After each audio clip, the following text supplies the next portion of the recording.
Cold স্টোরেজের। তো আলুর অবস্থা দেখেন, বস্তার ভিতর দিয়ে গাছ বাইর হয়ে গেছে। তো এগুলো বস্তা বাহির করতে পারে না, আর কারণ মানে টাকা নাই আর কি, যারা বাহির করবে।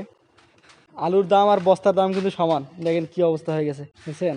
এখানে গাছ, এখানে আলু ধরছে ধরছে নাকি, ভিতরে আলু ধরছে মনে হয়। তো এগুলো বস্তা কোনোগুলো নিয়ে এগুলো বিক্রি করতেছে নাকি? হ্যাঁ। তো কদিন এত টাকার আলু নষ্ট হয়ে গেছে। আর এইবার আলু তো যারা আলু রাখছে তারা তো এবার ধরা খাইছে।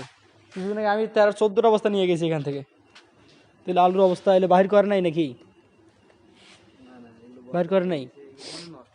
ও, ভিতরে কোনো আলু আছে কিনা শুনে আসি এক মিনিট। ভাই ভেতরে আর কোনো আলু নাই নাকি? ও মানে আমাদের স্লিপ আছে, তো তো এখন আলু সবগুলো এখানে বাইর করে রাখছে নাকি ভিতরে আছে? তো এগুলো নাকি বিক্রি করতেছে 250 টাকা বস্তা নাকি 200? তো কোনগুলো এগুলোই নাকি, মানে বাসি নিতে হইব?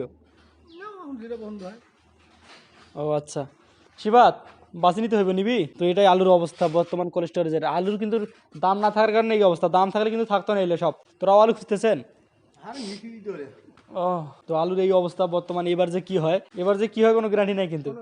কদিন কত মানুষ আলু রাখছে, আশা করি বস্তার দাম 100 টাকা করি। যে বস্তাগুলোতে রাখছে, আলুগুলো রাখছে, সবগুলো কিন্তু নষ্ট হয়ে গেছে। তো এটা আজকে ফুলবাড়ির রাঙ্গামাটি কোল্ড স্টোরেজের অবস্থা আর কি।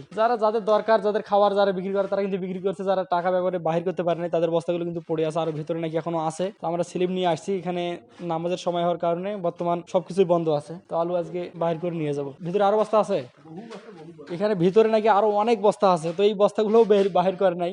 যদি দাম থাকতো একটা বস্তা কিন্তু থাকতো না ভিতরে, দাম না থাকার কারণে কিন্তু এই অবস্থা আজকে। তো দোয়া করি কৃষকদের মুখে হাসি ফুটুক এবারকার আলু যদি দামটা মানে বেশি পায়। তারা তারা অনেক পরিশ্রম করে কিন্তু আলুর দাম পায় না। দেখেন যদি দাম পাইতো এবং কষ্ট, যে আলুটা কষ্ট করে রাখছে, ভ্যান ভাড়া দিয়ে আনছিল, আবার বস্তা একটা করে 100 টাকা করে বস্তা কিনছে, এই বস্তার টাকা এবং ভ্যান ভাড়ার টাকা সবগুলো কিন্তু ছাড়িয়ে দিতে হয়েছে আর কি। তো ভিতরে আলু আছে, ভিতরে গেট লাগা, আমি ভিতরটা আপনাদেরকে দেখাতে পারলাম না, তো এখানে তালা দেওয়া আছে। তো আজকের ভিডিওটা এখানেই শেষ। আপনারা সবাই ভালো থাকবেন, সুস্থ থাকবেন। আসসালামু আলাইকুম।